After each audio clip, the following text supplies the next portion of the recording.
So, it's been a while. I haven't uploaded a video since like the 8th of January and I am so sorry that I've been away. I have been enjoying my summer for once, so please don't blame me. I've actually been having a holiday and enjoying myself with friends and getting out more. So I thought finally to catch you up I would make a January favourites video to keep you up to date on all the things I loved this month. Just letting you know I have everything written down in this beautiful YouTube book I made, and yes, I painted my nails for this video, in this beautiful book I made. So if you see me glancing down, it's because I'm looking at what I wrote down. Cool. First up, movies and TV. Okay, so this month I saw like a shit ton of films. I went to the movies basically every other day. I saw Coco, I saw The Greatest Showman again, I saw Goodbye Christopher Robin, I saw The Last Jedi last month, I saw Love, Simon, I saw Call Me By Your Name at the end of last month. I've seen a lot of films these holidays, and out of all of them so far, there's been a bunch I liked, but this month I was obsessed with The Greatest Showman. I know a lot of people don't like it, but I fell in love with this movie. I've seen it twice now and I'm hoping to see it a third time.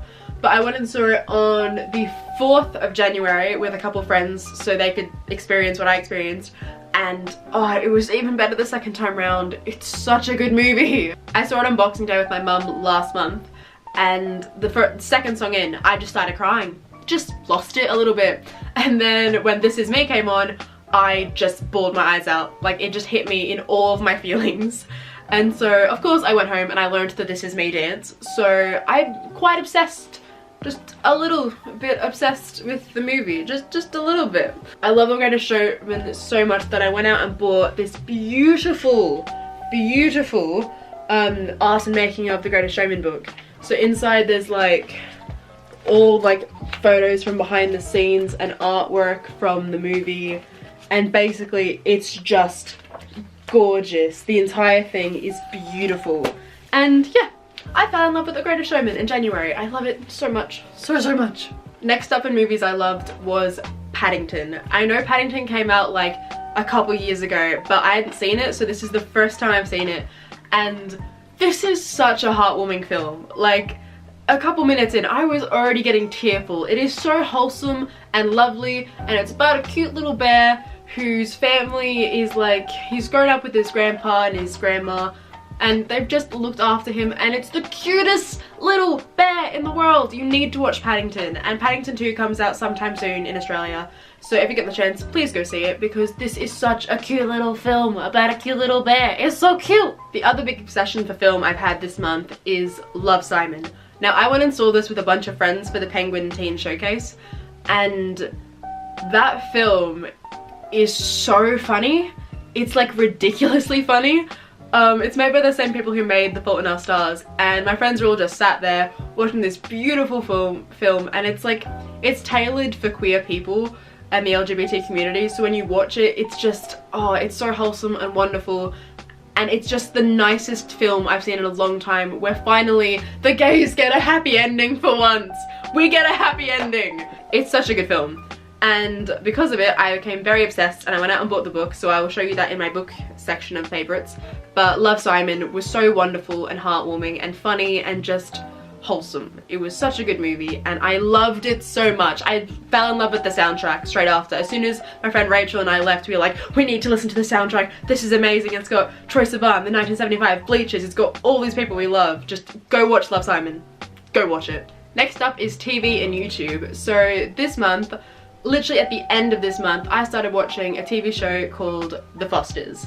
Now, my friend Mitchell, hi Mitch, I have been told by him many years ago that I need to watch this show. And I was like, yeah, I'll watch it. What's it about again? And he's like, it's about a foster family where there is two mums, and it's an interracial couple, and they are so wholesome and beautiful and a wonderful family, and it's just so good.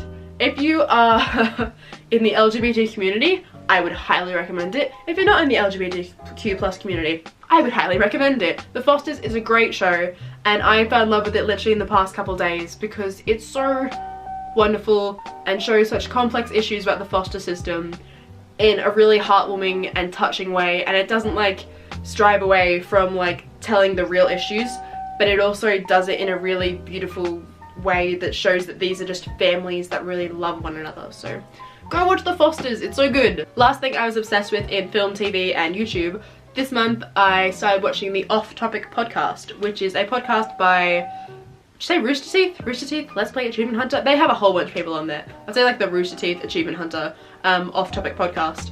And I rarely listen to podcasts. I listened to the Dear Hank and John one for a while, but I'm very lazy and forget to check when there's a new episode up. Sorry. But I started getting into the Off Topic podcast and my brother showed me like the highlights. So I've just been watching them every single day. Whenever I'm bored, just chuck that on, listen to them talk about nothing for like 2.5 hours, and it makes cleaning my room a whole lot easier, or just sitting down and doing nothing a whole bunch of fun. So that's the last of film, TV and YouTube.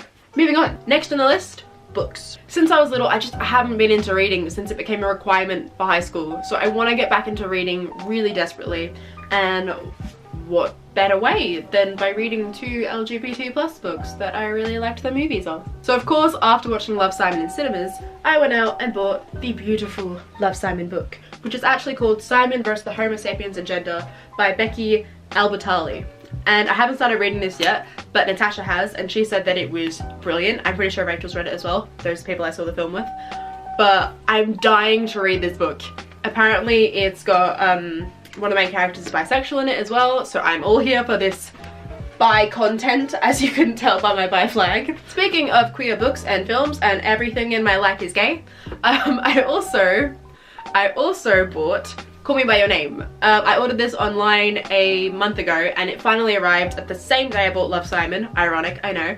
But yes, I'm hoping to start reading this soon as well, because I've heard there's a slight difference between the movie and the book, but I am here for Call Me By Your Name because oh my god, did that film touch me so deeply. It's so beautiful. Go watch all the gay films. Next thing on the list is fashion and lifestyle.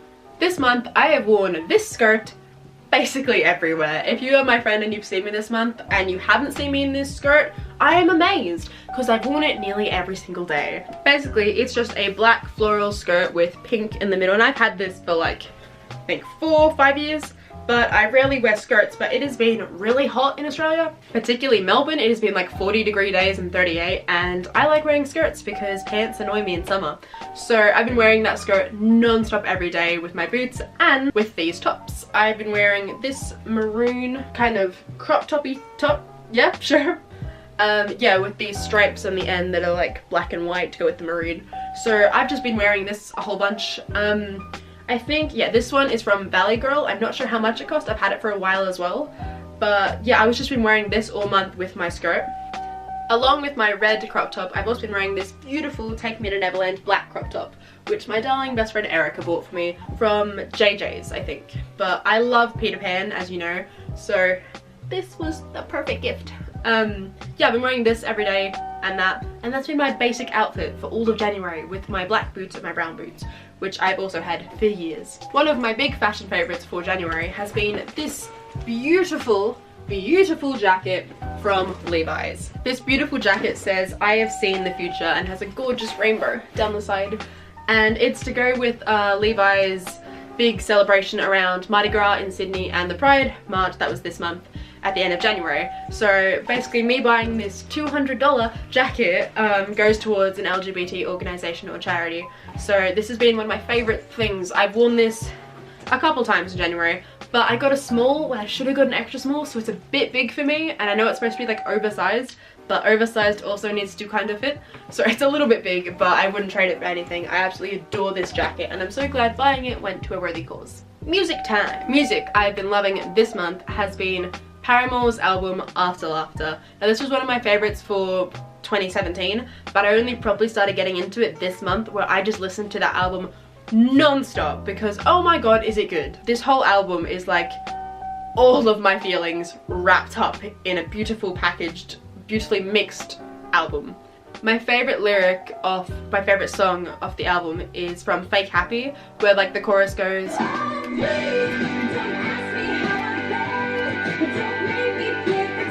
and first time I heard that, I just lost it crying, because that was how I felt for a majority of year 12. I was like, just don't ask, do not ask, do not make me have to answer with a, I'm fine, I'm okay, when I was not. I was struggling through year 12. So the entire time I listened to that song, it is such a bop, but it's also like, oh, so emotional and beautiful and oh, so good. Other favorite tracks off that album are Forgiveness and obviously Hard Times, because Hard Times, like, how can you not dance to that song?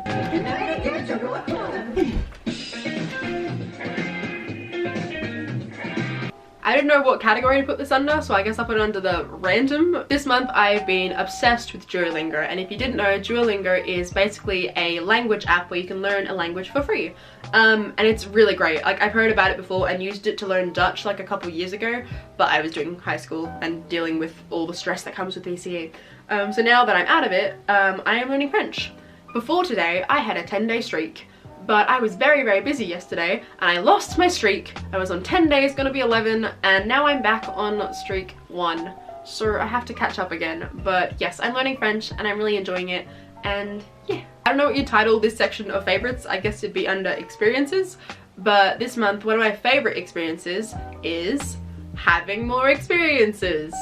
Basically, last year, I turned down so many opportunities and experiences because I just wasn't well mentally, or I just felt like, oh no, it's fine, I'll just turn that down, I won't go to this because like I don't feel well or I just can't be bothered. But this year I was like, no, having none of that shit. In my head I was just finally like, no, this is enough, I've got to get out of the house. So all of January I've been going out nearly every single day, catching up with friends, seeing movies, having new experiences, and just finally letting myself experience life a little bit. So that's been one of my favorites for January. One of my other favorites is my short hair. It's cute. So my short hair was a bit touch and go for a while, as the first, I think, 3 or 4 weeks after I cut it, I hated it.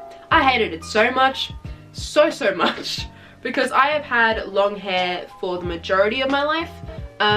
So like all of high school I grew it long and had it long for a long time. Maybe if I say long one more time, a giant person will appear. I haven't had it short in a long time, so cutting it all the way up to here was a bit of a change. So for the first couple weeks I just hated it and I couldn't adjust to it, but then after finally I was like, you know what, no, it grew out a little bit, and then I really like it now. It's cute and it's so much less of a hassle, and it just makes life so much easier, and it's cute.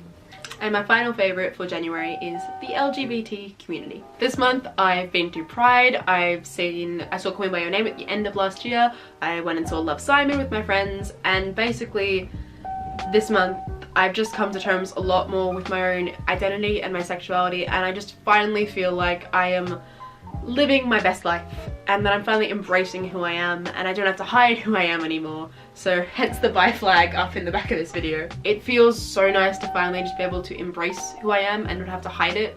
2018 is officially 2018. It's confirmed, it's official, it's gonna be the year of gay. I'm excited.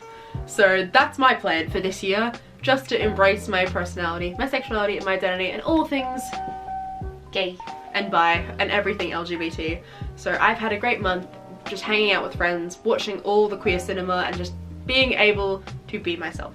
And that was my January favourites for 2018. I will probably see you soon. I have a couple video ideas. I'm just very lazy and have a lot going on at the moment in my life. So I'm planning to film a couple videos soon and get them out to you. I have a couple projects I'm working on. I can't tell you about them. I know, I'm sorry, all YouTubers say that. But I have a couple things I'm working on, so hopefully you'll see them soon. But until then, I hope you've had a great January. Let me know what your favourites were in the comments, and I'll see you next time. Bye guys. Mwah!